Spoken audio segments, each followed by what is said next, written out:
सर्वप्रथम आज आपण स्वर्गीय अजितदादा यांच्या श्रद्धांजलीसाठी आज आपण इथे जमलेलो आहोत.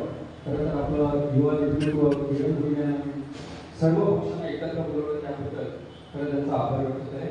आज आपण जे जमलेलो आहोत अजित पवारजी यांच्या श्रद्धांजलीसाठी एक बहुआयामी चतुरस्र व्यक्तिमत्व महाराष्ट्र राज्याला लाभलेलं होतं आणि खरोखर त्यांनी त्यांची प्रत्येक भाषण जेव्हा आपण बघितली असतील प्रत्येक भाषणामध्ये जो विषय आहे तो विषय गंभीरपणे मांडून त्यानंतर जमलेल्या आपल्या प्रेक्षकांमध्ये आपल्या कार्यकर्त्यांमध्ये त्यांच्याशी संवाद साधून कसं भाषण करता येईल की खरं तर आम्ही वर्षानुवर्ष शिवसेनेचे सैनिक आहोत.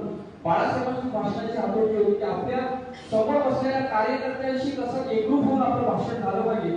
हे खरोखर अजितदादा पवार यांच्या भाषणाकडे बघितल्यावर आपल्याला आठवत होतं आणि त्यांच्या कामाची जी पद्धत सगळ्यांनी सांगितली की त्यांच्या कामामध्ये राजेंद्र गोडबोले यांनी सांगितले कसा त्याला परफेक्ट काम हवं होतं. पण त्याच्यानंतर दुसरा त्यांचा एक पैलू होता की परफेक्ट काम करून घेण्यापेक्षाही आज त्यांच्याकडे बरेच कारखाने ते चालवत होते पण त्या कामामध्ये आज ह्या वयात देखील आधुनिकता आलेली आहे, नवीन डेव्हलपमेंट आलेली आहे, नवीन मशिनरीज आलेली आहे. आपल्या त्याच कामाला कशा प्रकारे आपण कमी वेळात करू शकतो आणि त्याकरता कशा मशिनरीज वापरायला हव्यात याकडे देखील त्यांचा एक कटाक्ष होता.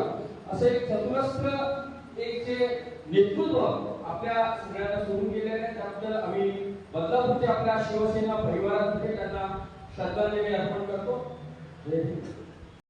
अल्पावधीतच लोकप्रिय झालेला भारताचा बुलंद आवाज आपला Bharat channel subscribe, share, like आणि कमेंट्स करायला विसरू नका.